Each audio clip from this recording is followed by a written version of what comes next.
Ya, Yuk, ini kita pelajaran maggot ini. kita mulai dari tahapan maggot, tahapan telur. Ini fase pertama kita bilang ya.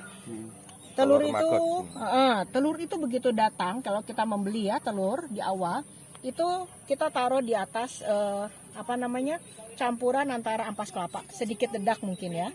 Nah, terus kemudian kita taruh di atas alas gini, karena dia datang dibungkus dengan tisu supaya tidak langsung basah.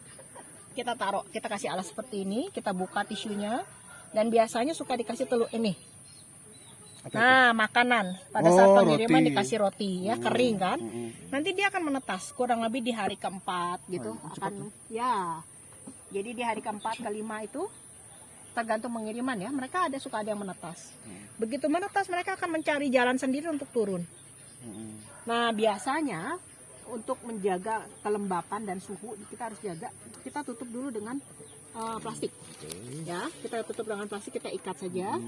Langsung diikat juga ya? Betul. Tanpa angin masuk? Ya, diikat, tapi ya intinya tetap ada udara ya.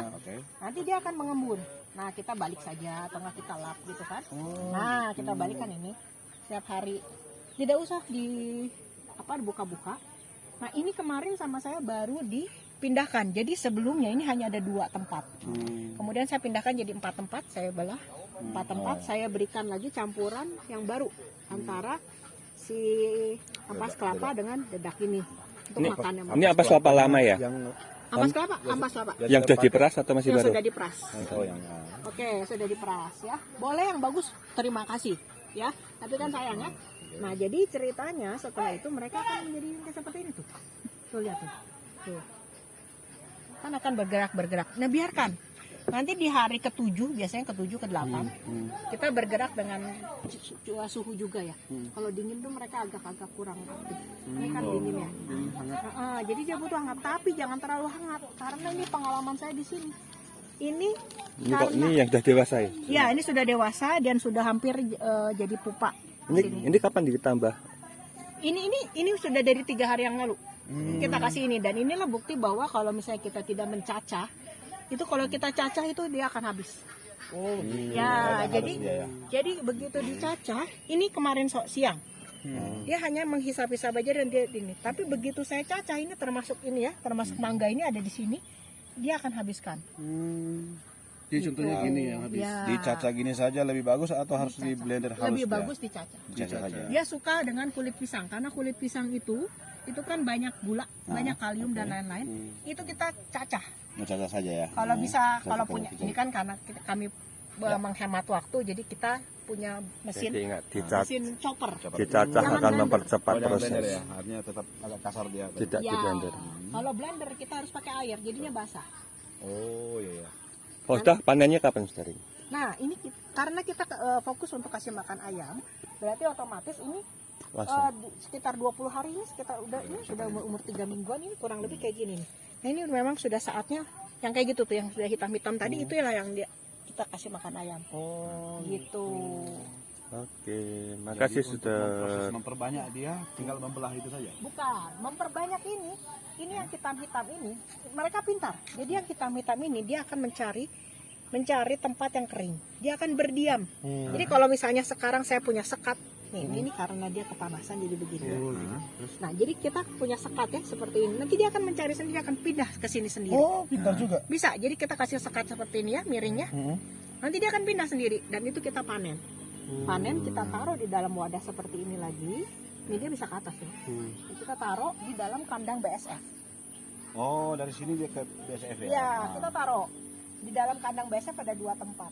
Satu tempat yang isinya tuh fermentasi ampas kelapa campur adik. Jadi nanti dia ada bau fermentasi ya. Itu kita kasih kasa dan kita kasih tumpukan papan untuk bertelur itu ya. Nanti ada ya banyak ya di ini. Kita taruh di atasnya. Terus kandang BSF itu biasanya untuk tempat dia sembunyi kawin, kita kasih daun pisang ini yang kering ini, kita gantung. Nah, setelah mereka cukup umur 14 hari mereka diam jadi pupa, mereka mengering, mereka akan jadi lalat. Nah, lalat itu hidup kurang lebih 7 hari. Dan dia butuh waktu setelah 7 hari itu, di 3 hari terakhir itu kurang lebih dia kawin. Kemudian yang jantan mati, yang betina dia butuh waktu 3 hari untuk bertelur, di papan-papan tadi, dia akan cari tempat yang ada bau fermentasi.